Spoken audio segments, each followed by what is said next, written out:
Hey, what's good everyone?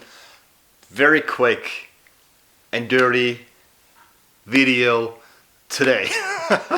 No intro, no nothing, because I want to get straight to the point. I just want to get this video out because this week I have a pretty busy schedule, and this shoe that I'm presenting today was released last week Friday on November 16th, 2018. It is the Asics Gel Kayano 5.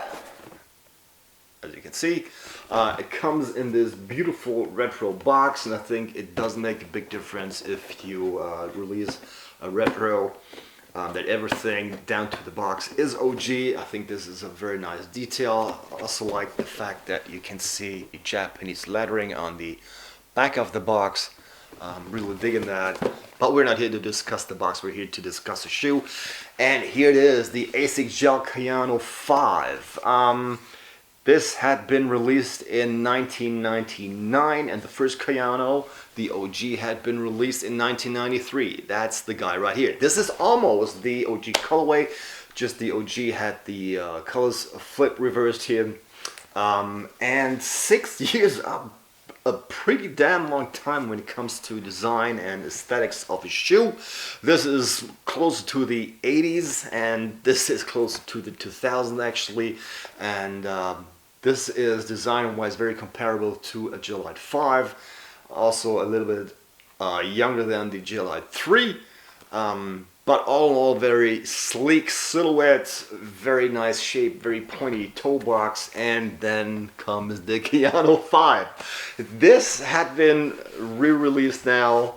I'm not sure if Asics had planned to release these for a longer time now, or if this just coincidentally happening with the chunky sneaker trend.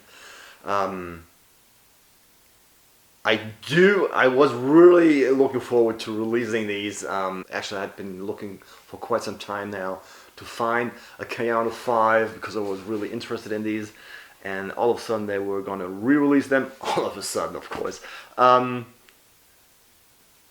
This is a chunky beast of a sneaker. I do like it. I'm a huge fan of Japanese aesthetics, of Japanese design, Japanese culture and everything, of course Japanese food, and I do like the look of these a lot, but I will get to the points that I don't like about it later on. But let's just dive into the details of the shoe. You have some synthetic leather here on the upper, and some mesh as well. The quality of the synthetic leather is pretty good. It reminds me a lot of the Gel Diablo actually. Maybe a little bit better even so. You have a hit of 3M here, and you have a very big open pore mesh that I really like. This is a very breathable mesh and of very high quality.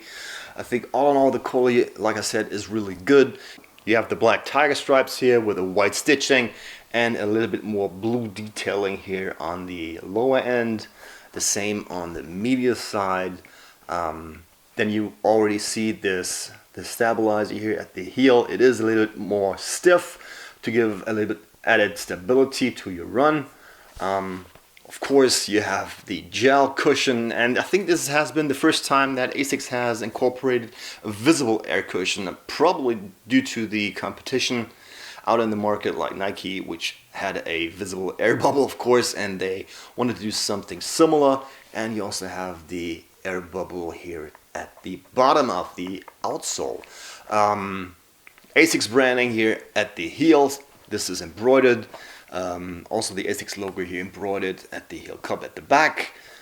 Some more Asics branding here at the tongue.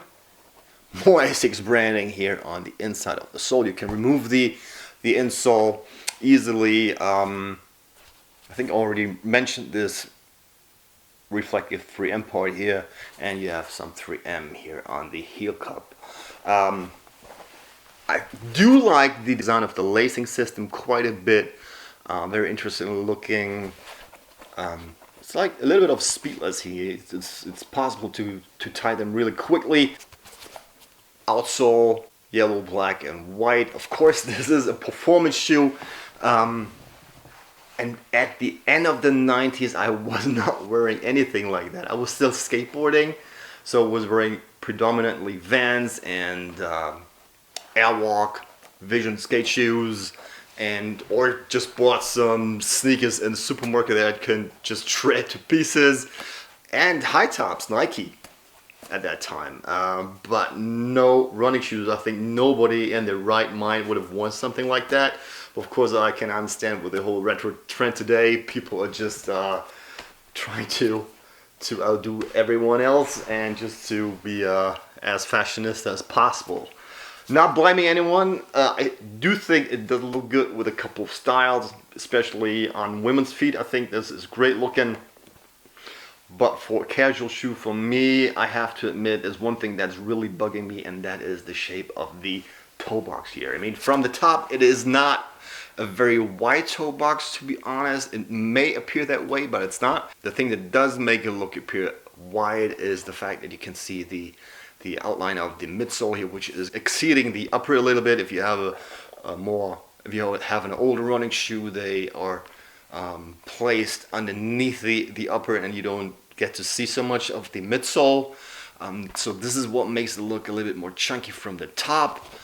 But looking from the lateral side, you can see that it is a little bit more chunky, pretty high already, I think, and it gets even more noticeable if you flip it to the medial side.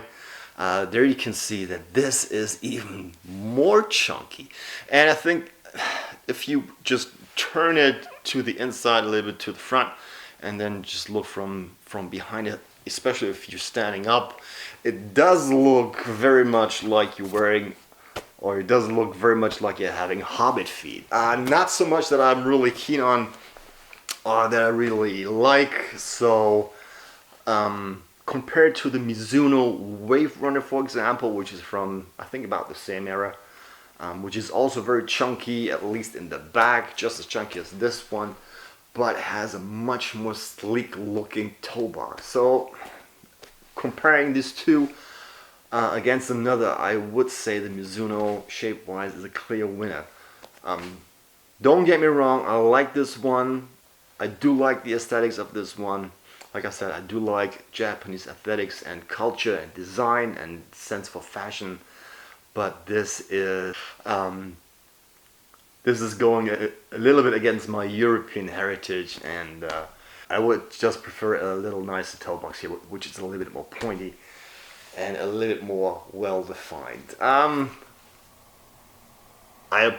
don't even know. These are 140 euros. Not sure if I would have picked them up, or if I would pick them up if they were cheaper, because fact is I just don't see myself wearing these too often. I think we'll probably wear other shoes more often than these, and then it would be a waste of money, to be honest. That's my opinion on these. You might feel different, you might feel the same. I do like them, like I said, especially on women's feet, but on my feet, I mean, I have size 12 and a half. I look like a hobbit with these things. So probably gonna return these. Dope shoe nonetheless. If I see anyone, I'm not gonna laugh at you, because I do like them, and I was considering wearing them, but it's just not for me. Sizing wise, go with your true size. I did wear some pretty thick socks today. At first I thought these were fitting snug, but that was due to the socks. With normal socks, these fit just perfect. I will throw them on feet real quick, so you get an impression what they look like on feet. And I hope you enjoyed the video. I hope I'm gonna see you next time. If you're not subscribed to the channel, please subscribe. If you like this video, then please hit thumbs up. And thanks for watching. Hope I'm gonna see you next time again. Until then, bye bye.